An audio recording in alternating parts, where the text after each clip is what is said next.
Jail से भागे हुए मोस्ट वांटेड का बिहार पुलिस ने दौड़ा कर एनकाउंटर कर दिया है। इसके बाद बिहार में अपराधियों में दहशत व्याप्त हो गई है और बताया जा रहा कि अब अपराधियों को गिन गिन कर और चुन चुन कर अपराधियों को बिहार की सड़कों पर दौड़ा दौड़ा कर एनकाउंटर किया जाएगा। और फिलहाल जिस अपराधी की हम बात कर रहे हैं उसके बारे में बताया जा रहा कि वह जेल से फरार हो चुका था और उस अपराधी को दौड़ाकर बिहार पुलिस ने एनकाउंटर कर दिया है। और बिहार पुलिस के ADG law and order Kundan Krishnan के बयान के बाद तहलका मच गया है। और आखिर एडीजी कुंदन कृष्णन ने क्या बयान दिया है, ये तमाम बात इस 5 से 7 मिनट की रिपोर्ट में हम आपको बताने जा रहे हैं।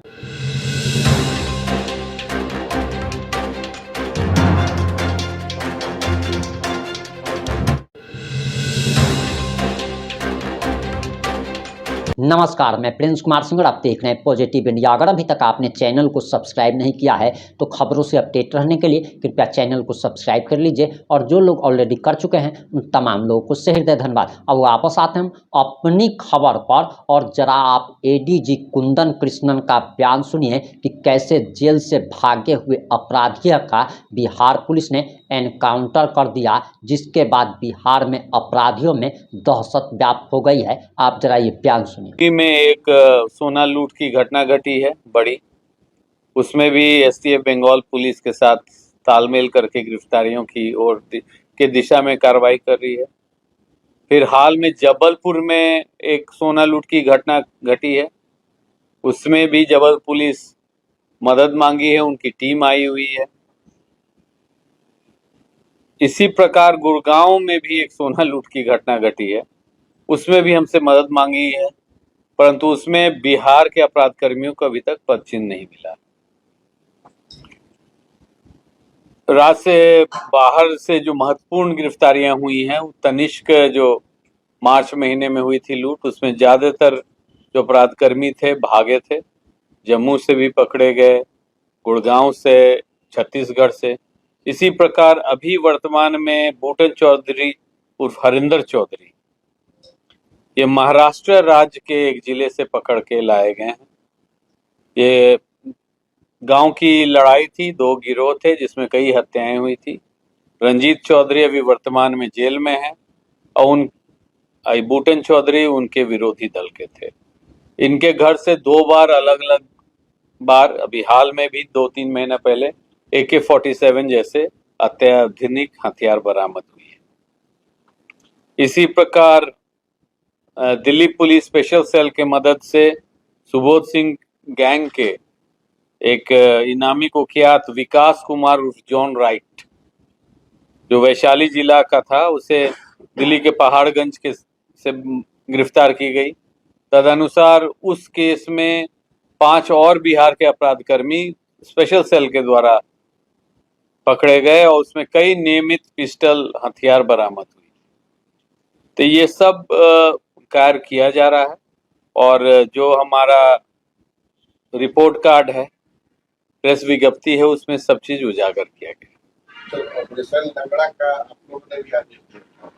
ऐसा कोई ऑपरेशन नहीं चल रहा है और ऐसा कोई आदेश भी नहीं है।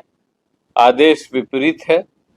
इसी माह हम लोग बताए हैं, इसी हफ्ता, कि इस प्रकार से लापरवाही हुई कि अपराधी लोग हथियार बरामद करने के दौरान हथियार इस्तेमाल करने लगे हैं, तो ये घोर लापरवाही है और इस तरह की लापरवाही से बचा जाए। गिरफ्तार अपराधी को मौका नहीं दिया जाए कि वो भागें या गोली चलाएं। की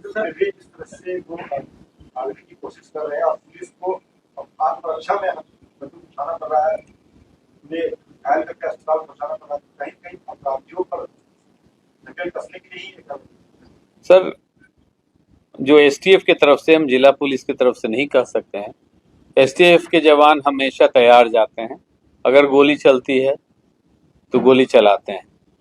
और एसटीएफ के द्वारा गिरफ्तार किया हुआ अपराधी कभी ऐसा उसको मौका नहीं मिला है कि वो पुलिस पर गोली चलाए, पकड़ाने गिरफ्तारी के उपरांत।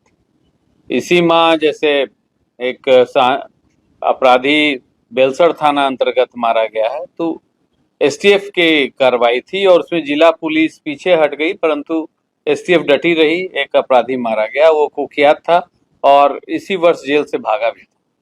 एक अपराधी अगर हथियार उठाएगा, इस पर हमला करेगा, पुलिस जवाबी कार्रवाई बिल्कुल करेगी।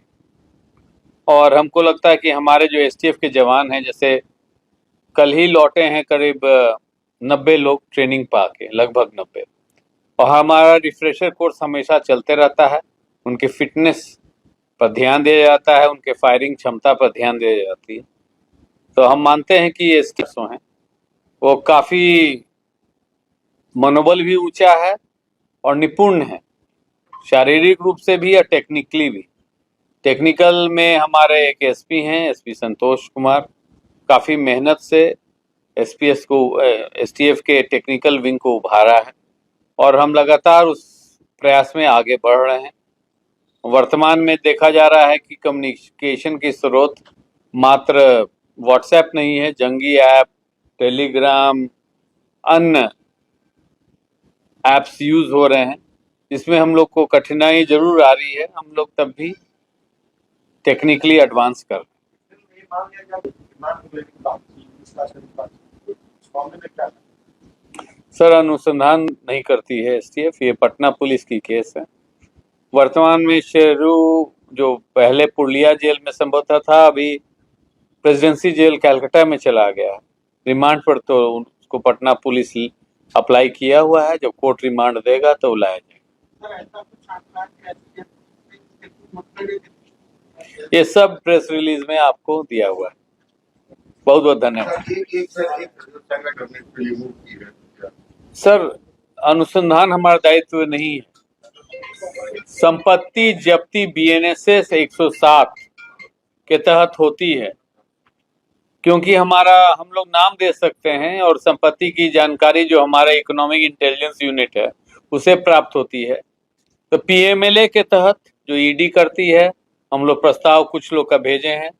रितलाल जी के भी एक भाई का भेजा गया है योयू ने ईडी को साझा किया है, जिसमें काफी संपत्ति हमारा समझ से सब भी अवैध कमाई की संपत्ति है।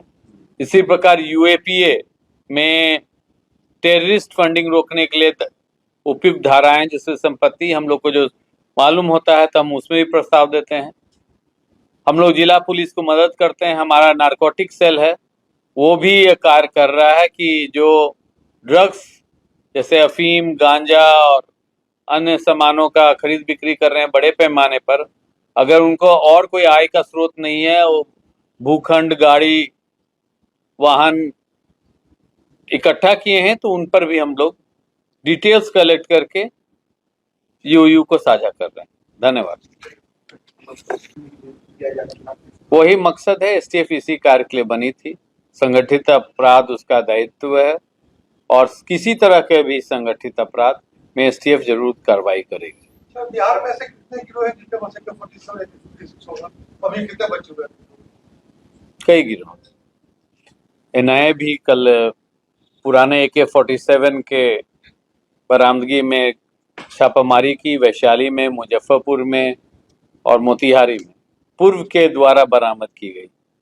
हमको काफी हर्ष हो रहा है कहने में कि अभी 2 महीने 3 महीने लगभग पहले हम लोग मोहनिया में एक ब्रेजा गाड़ी पकड़े थे, जिससे लगभग हजारों राउंड निकली थी, और उस व्यक्ति की गिरफ्तारी के उपरांत हम लोग ने नालंदा में भी छापामारी करके गोली पकड़े थे। वो केसों को भी एनआईए ट्रांसफर हो गया है, एनआईए अनुसंधान अब प्रारंभ कर गई है। तो संगठित अपराध में ये हथियार की तस्करी, गोलियों की तस्करी भी आती है, उसमें भी हम लोग एक इकाई है, आर्म सेल हमारा, वो लगातार उनके द्वारा कार्रवाई की जा रही है।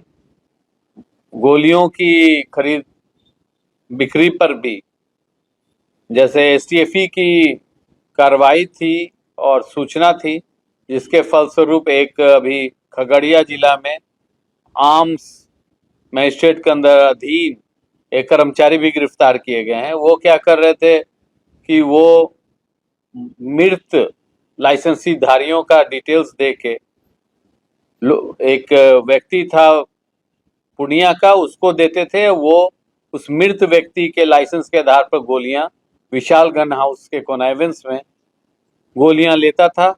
ये गोली बेचने के लिए हाजीपुर आए थे, हाजीपुर में ही पकड़े। अब आपकी क्या प्रतिक्रिया है? अपनी प्रतिक्रिया जरूर दीजिएगा। जुड़े रहे हमारे साथ। जय हिंद, जय भारत।